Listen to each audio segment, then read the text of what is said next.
Hey guys, Street Smart Joker here, and this time I'm going to do a video on my favorite Batman New 52 title on the Court of Owls. In fact, I'm going to do an entire review here today of the complete roundup of the Owl storyline, starting from Batman, moving into Talon, right, and ending with the Talon second volume, which is the last in the run of Talon. So obviously, this is bought out by Scott Snyder and Greg Capullo, one of my favorite writer and one of my favorite artists here. I'm sure if you are a Batman fan, this is a must read. No questions about around it, right? So the story revolves around covert group who lives in Gotham and who's been operating in Gotham for like hundreds of years without Batman having any clue on whom they are. And finally, the story starts with some of these villains breaking out of Arkham Asylum and Batman going to stop them, and who in fact to help the bats out than our very old foe, the Joker, right? So Joker and Batman fight together and brings the villains into custody. Very interesting read. Go through it. I won't. I'm not revealing any spoilers here, but slowly and surely we are introduced to the mythos of the Court of Owls, whom Batman has no clue about, right? So there are some gatherings, and then he meets Lincoln, who is, I think, running for mayor, something like that. Lincoln March, I believe. Right, anyways, so the story starts off where Batman is investigating a murder of some John Doe, and he's pretty brutally murdered. Now, so Batman starts investigating who is the killer, and that's when he notices that there is something which is written in secret code: Bruce Wayne will die tomorrow. So there is a warning for Bruce Wayne, and obviously the people warning them have no clue that Bruce Wayne is Batman. Now we move into the second. So the good part about this is it has a lot of cover art, which is the introduction to the next volume. Right from here on in, we see Bruce caught up in some. I mean, Batman chasing some villains and stuff like that. They're investigating the murder, and they find a very curious looking owl. I think in on the victim's tooth, there you see it, the owl symbol, and then Batman's talks about the famous owl quote. Beware the court of owls that watches all the time, ruling Gotham from a shadowed perch. Behind the granite and lime, they watch you at your hearth. They watch you in your bed. Speak not a whispered word of them, or they will send the talent for your head. Well, that's how it goes. Interesting. Now Bruce is at the watchtower or something like that, and he's joined with Lincoln, and suddenly out of the blue appears the famous Talon. There you see it, pretty super looking. I believe Craig Capullo has brought this the Talon group to life. I really love the way he's drawn Batman, the villains, everything, the eye to detail. Obviously, the Talon goes for Bruce, and how he fights off the Talon and how he escapes death forms the next part of his story. And then there is a full-on war between Court of Owls and Batman himself. There is a lot of history behind this Court of Owls, which is shown beautifully in these pages that follow, right? Which is what I loved about this book, because it was not just a villain brought out of like out of the shadows just like that without any history. There's a lot of history, there's a lot of investigation going on. Batman goes out and finds that this Talon hideouts are everywhere in one of the most of the top buildings, which most of the skyscrapers which are there in Gotham, usually in the 13th floor. They hide out for their operations, and that's when the Talon triggers a bomb to kill Batman, but obviously he escapes. So the story rolls on and on.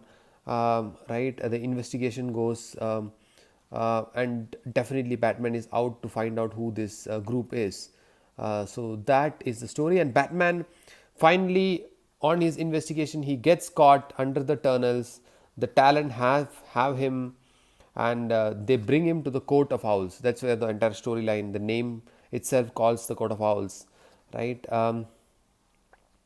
So Batman is caught here. I believe this is a very very interesting storyline for another movie, which I hope DC will bring out at some point of time. Nobody knows where Batman is. It's very similar to how the Dark Knight Returns it is, where Bane catches him and he goes off, and then he had to come back. Something similar to that. He's caught up in that maze which the owl has created, and he is kind of like going mad within that maze which he can't escape, right? He keeps running through it, and becomes hallucinated. See the way the panels just flow through, and then the panels shift. It becomes entirely, there's a 90-degree tilt into the panels, um, because and it goes through the mind of what Batman is thinking, right? He is pretty caught up in this maze, and he doesn't know what to do, where to go.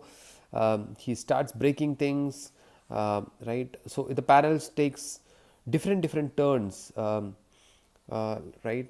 So there is a 90-degree turn, then it becomes a complete 180-degree turn.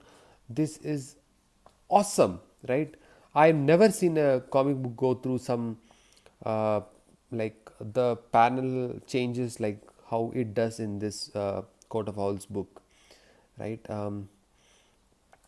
So it talks about the psychology of Batman and what it takes to be Batman. I mean, it is not easy for somebody to break out of this entire maze and all the psychological tricks that is going on. And fantastic cover, like hats off to Greg Capullo for pulling off such a cover, right? Going forward, the Talon meets, the court has sentenced the Batman to be killed, and finally, of course, our hero, the best part of Batman, I feel, is that there is no superpower to him. He needs to use his wit, wisdom, and his instinct to come out of all these problems and all these barricades that is pulled out in front of him, and that's what he does. Right? There is even some picturesque representation of Batman going demonic here, which is all in his mind. Ultimately, what triumphs is the intellect. He knows where he came to realize where he is, what are his strengths, what are his weaknesses, and we came to realize that Batman is completely aware of the situations and is playing the whole audience itself, and that's what happens to be. He figures a way to defeat the Talon using all the misleading treatments he did inside the maze, and finally he figures out a way to come out of that maze, and that is where the Court of Owl ends, and that is where the Batman was to destroy the Court of Owls, right? And the Court of Owls want to destroy Batman. What they do is they go ahead and they are going to release all of their talents who are dead and buried, and that is where the book ends. Batman back in his whereabouts. He gets saved and he goes back to his Bat cave. Alfred takes him back in. He figures out what is the secret of the talents and gets ready for them. And we even come to figure out that Nightwing was also was at one point of time groomed to become a Talon at some point of time. Anyways, the story ends with Court of Owl. Sorry for spoilers. Court of Owl releasing all the talents, and this is where the next book, which is the City of Owl, begins. Fantastic book. If you are a fan of Batman, definitely pick this book out. It's a story you cannot miss. It's a story with some amazing graphics, and the duo of Scott Snyder and Greg Capullo are so brilliant. That's all I have to say on this book. And then we came to the City of Owls. which is a bigger book, by the way, as compared to the Coat of Owls. Right, the story begins off from where the Talons start attacking all the major uh, politicians and major people, decision makers within Gotham. They even attack Bruce Wayne on his manor, not knowing that he is the Batman, and they are definitely in for a surprise here. So some brilliant fighting scenes in this book. It takes off, and it's an awesome finale to the first book, where Batman has to fight off all the Talons. He discovers their secret and how to fight them off. This is an awesome suit which he has to bring out to fight the Talons inside the Wayne Manor, right? One feedback I had is I think the artist gets changed in between, because the art goes for a little toss in between, and not up to the mark. I think this artwork is very similar to the Black Mirror artwork, which is another book written by Scott Snyder. But anyways, it comes back. It comes back in towards the second volume, and it's continues the fight and how Batman start defeating the Talons that gets sent out is part of the story. Lot of interesting things to discover. Lot of lot of secrets to be uncovered. Now Batman starts going after the Coat of Owls. Now it's a reverse role reversal. Now Batman is hunting the coat and not the other way around, which is a beautiful way. And then some mysteries get unfurled during the course of this book, which is really interesting to read. And right. So you see, I'm not telling you who this person is, but he is the final nemesis who the Batman has to face in this book, and lot of drama around it. But anyways, beautiful book. Lot of fighting and action in here, and finally a very good ending, so as to speak. There are a lot of side stories to the beautiful part about the owl storyline is they built a history. So there are a lot of side stories that can be built around the court, and that is what they go on to do in this book.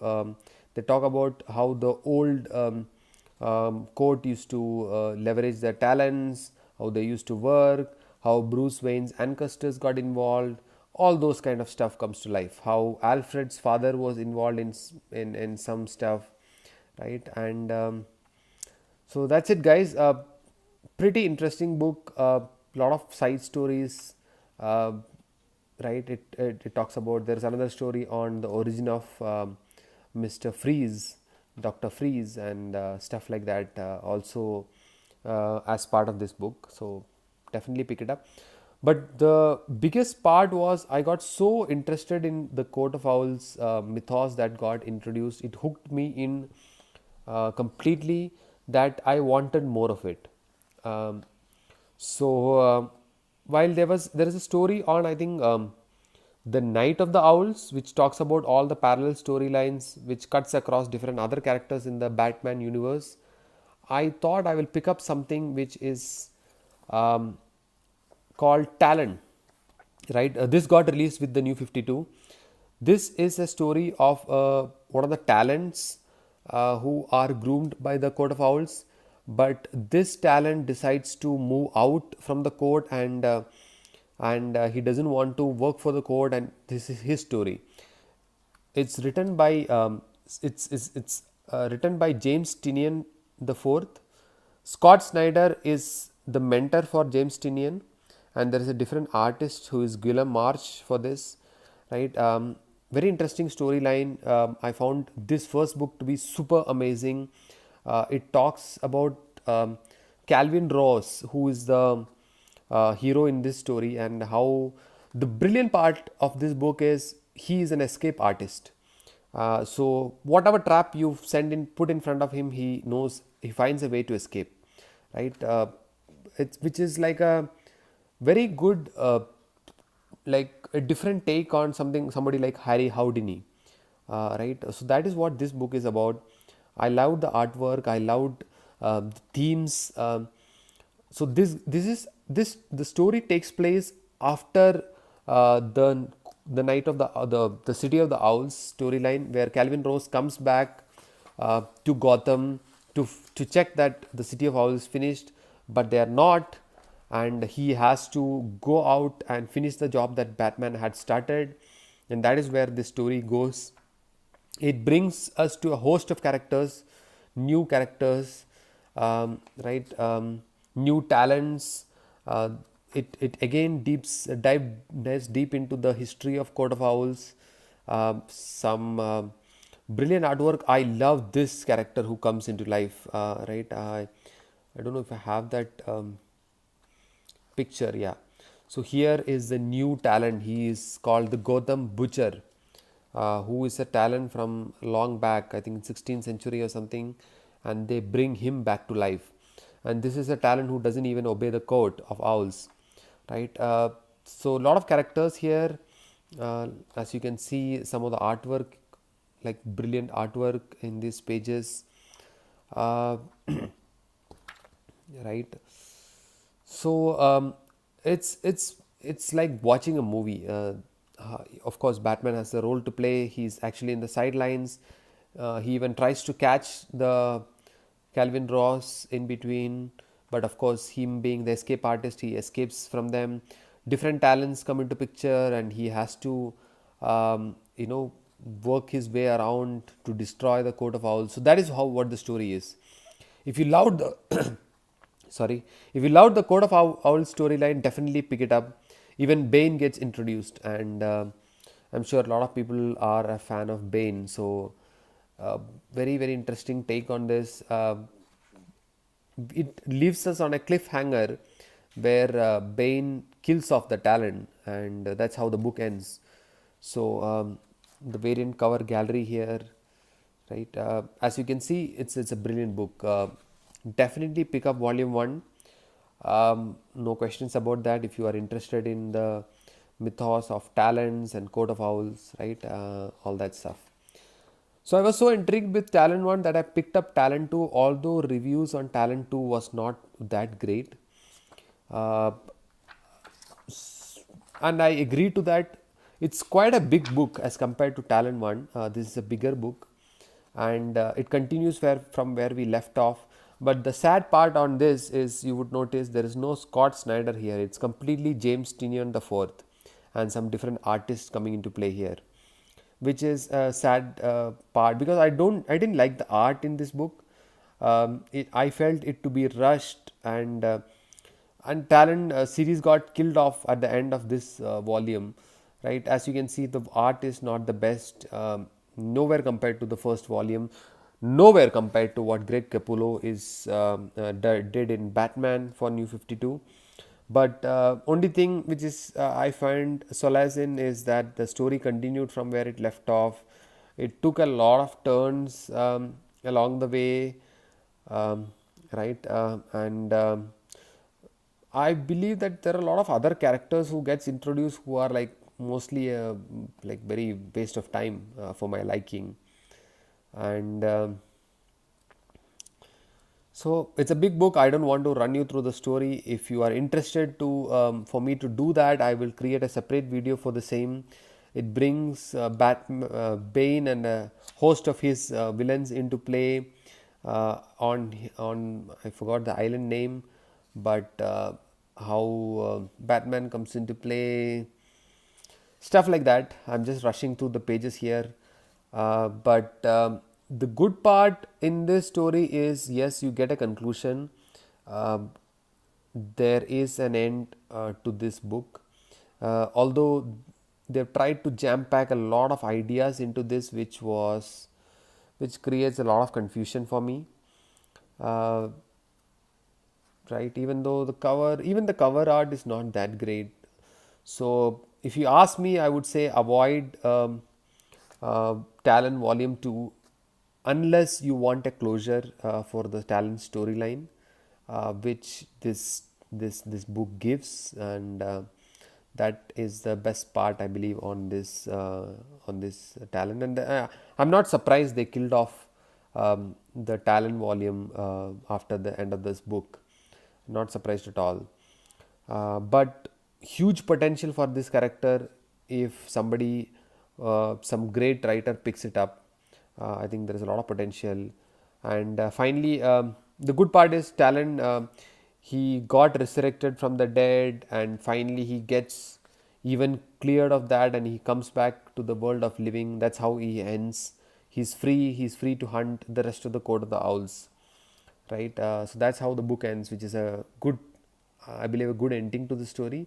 And there are some side stories in between and stuff like that, and some sketches and graphs and stuff like that, right? But anyways, as you can see, this is my collection of the Court of the Owl storyline. I have everything in here, because I just simply loved the story arc. So that's it, guys. Uh, Nothing else to say. If you have anything you want to ask me around this Court of Owls and the Owl storyline, feel free to do so. Please do subscribe so that I can create more videos for you. And that's it.